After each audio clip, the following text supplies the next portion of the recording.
সবাইকে আগের দিন দেখেই বুঝে গেছো সবাই যে এই কফি মিল্কশেকটা বানিয়েছিলাম। এই যে আমাদের একটা ছোট্ট ক্লিপ দিয়ে দিলাম। তো এই একদিন দিদির বাড়িতেই থেকেছিলাম আমরা, তার ভিডিওই আজকে ছাড়ছি। তো অনি পড়তে ভালো লাগছে না, ও চোখ ডলেই যাচ্ছে, তা ওকে পড়তেই হবে। তারপর আমি আর দিদি বেরিয়ে পড়েছিলাম খাবার কিনতে। তো রয়্যাল জেট থেকে খাবার নিয়ে রাস্তায় কোল্ড ড্রিঙ্কসের দোকানে কোল্ড ড্রিঙ্কস কিনছিলাম। আর এই ডগিগুলো ছিল আমার, খাওয়াতে ওদের খুব ভালো লাগে, তাই একটু বিস্কুট খাওয়াচ্ছিলাম। তো খাইয়ে এই দিদির বাড়িতে ঢুকে গেলাম। এসে অনেক পড়ছিল, তো আমরা নিয়ে ওর কাছে এসেছিলাম। তারপর এসেও দেখি ও পড়ছে মন দিয়ে। তো পড়াটা তো ইম্পর্টেন্ট। আমরা বেসিক্যালি নিয়েছিলাম chilli chicken, veg fried rice আর একটা এগ ফ্রাইড রাইস। কোয়ান্টিটি খুবই ভালো, 4 জনের জন্য তো মানে আমাদের বেশ ভালো হয়েছিল। যদি ছেলেরা থাকে বা কেউ যদি একটু বেশি খায় তাহলে 3 জনের জন্য পারফেক্ট। তো আমি সবার জন্য বাড়ছিলাম। এই অনেক নিয়ে এসছে বাটি, ওকে বাটি ফাটি আনতে বলছিলাম। তো আমি সবার জন্য অল্প অল্প করে বাড়ছিলাম, কারণ আমরা কেউই বেশি খেতে পারবো না, তার জন্যই অল্প অল্প করে নিয়েছি। পরে আবার লাগলে আবার নেব। তো এই যে পুরো আমি ভিডিওতে দেখিয়েছি কি সুন্দর কোয়ালিটি খুব ভালো খেতে এদের দোকানের। তো আমি খেয়ে নিলাম, তার সাথে তো কোল্ড ড্রিঙ্কস লাগবেই আমাদের। সবাইকে দিয়ে আমি দিদি খাওয়ার পরে শুয়ে পড়েছিলাম আমরা। পরের দিন সকালে অনেক খুব খিদে পেয়েছে, ভিডিও করতে একদম চাইছিল না, সুইমিং থেকে এসছে। আমি একটু নুন চিনির জল বানিয়ে রেখে সবাইকে দিচ্ছিলাম। আর তরকারি করে রেখেছিলাম, মা এসে লুচিটা করেছিল, আমি অল্প হেল্প করছিলাম। ওই যে প্লেটটা দেখলাম ওটা অনেক প্লেট, তো ওটা নিয়েই অনেক জন্য মানে দিতে যাচ্ছিলাম। অনেক বসে আছে খেতে, খুব খিদে পেয়েছিল। তারপর আবার এসে মাকে একটু হেল্প করছিলাম, মা বললো একটু তুইও খা নুন চিনির জল, মা দিল। তো আমি খেয়ে নিলাম। তারপর মা একটু বেলে দিচ্ছিল, আমি অল্প অল্প করে ভাজছিলাম। পুরোটাই মা করেছে, আমি একটা দুটো আর কি করেছি ওখানে দাঁড়িয়ে। গরমে কি কষ্ট যে হয় না এইসব গরমের জিনিসপত্র করতে। তাও সকাল সকাল রবিবার সকালে লুচি আর কালো জিরে আলুর তরকারি খেতে কার না ভালো লাগে বলো? আমার তো খুবই ফেভারিট।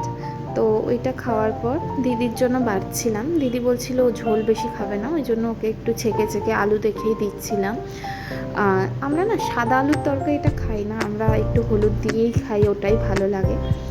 তো এই যে দিদি 3টে লুচি দিয়েছি, পরে আবার নিয়ে গেছি। দেখো দুজন মিলে কীরকম কাড়াকাড়ি শুরু করেছে। দিদিকে একটা নিয়েছে, ও সবগুলো নিয়ে নিয়েছে। আমি বললাম যে আরে তোর জন্য আরও আছে। এই দিদি খাওয়ার পর অনি হাফ বয়েল করেছিল, অলরেডি সেইটুখানি বেঁচেছিল বলে এইটুখানি ক্লিপ নিতে পেরেছি। তারপর ওইদিকে বাবা মাছ দিয়ে গেছিলো দিদির বাড়িতে, বাবাকে মুড়ি দিতে গেছিলাম। তারপর আমরা একটা হইচই সিরিজ দেখছিলাম। এটার নাম যতদূর সম্ভব অ্যাডভোকেট অচিন্ত আইচ।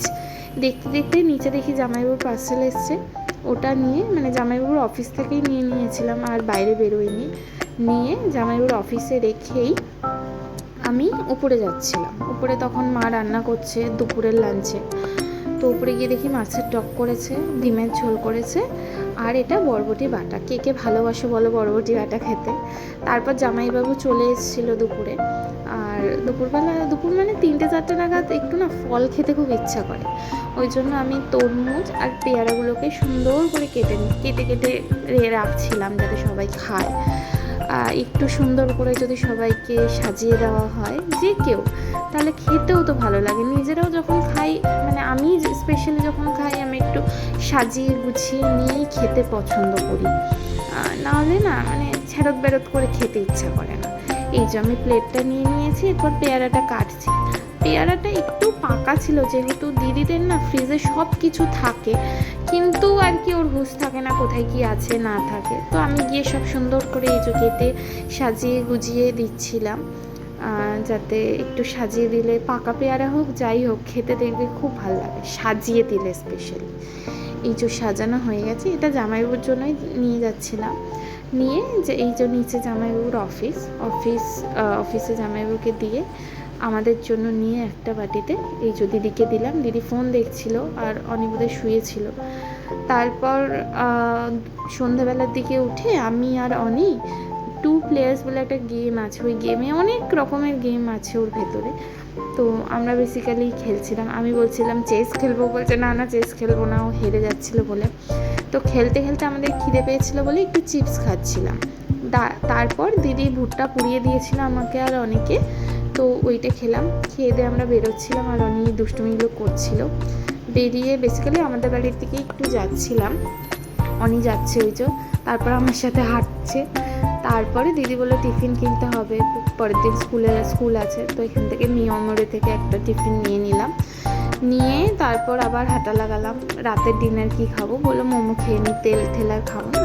তো এই দীপ মোমো তো তোমরা আগেও দেখেছো, ওই অ্যাক্রোপলিসের অপোজিটে, আর এটা হচ্ছে জিএসটি ভবনের অপোজিটে, এটাই মেন ব্রাঞ্চ। ওটা নিয়ে এই যে আমাদের বাড়িতে চলে এলাম।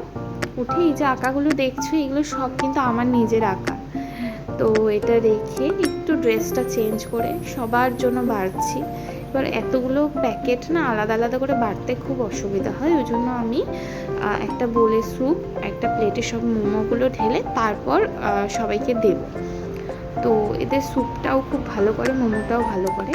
আমরা একটা চিকেন মোমো নিয়েছিলাম যেটা 60 পড়েছিল, একটা চিজ কর্ন মোমো নিয়েছিলাম, একটা না দুটো চিজ কর্ন মোমো যেটা 60 করে, আর দুটো চিকেন চিজ যেটা 80 করে। এই যে পার প্লেটে 5টা করে থাকে। তো এটা চিকেন চিজ ফার্স্টে ঢাললাম, তারপর ওদিকে চিকেন মোমো ঢাললাম, আর এদিকে চিজ কর্ন ঢেলে নিই। তারপর প্লেটে এই যে পুরো ভিডিও দিয়ে দিলাম কী কী ঢেলেছি। সসও ছিল, সসটা আলাদা করে আর ঢালিনি। তারপর প্লেটে বাড়ছি। এইটা অনেক জন্যই বোধহয় বাড়ছিলাম, কারণ অনেক খুব খিদে পেয়েছিল, ওই জন্য অনেকটাই আগে বাড়ছিলাম। এই লাল সসটা এত ভালো করে, আমি একটু বেশি করে এনে না রেখে দিই, যাতে পরে পকোড়া দিয়ে খেতে পারি, চিকেন পকোড়া বানিয়েছো। সবাইকে মিলিয়ে মিশিয়ে মোমো স্যুপ দিচ্ছিলাম, এটা দিদিকে দিলাম। দিদিরও খুব খিদে পেয়েছে, ও খেয়ে বলছে খুব ভালো, দারুণ লাগছে। তারপর আমি একটু খেয়ে নিলাম। খাওয়া দাওয়া হয়ে যেতে দিদিরা বাড়ি চলে যাবে, কারণ পরের দিন স্কুল।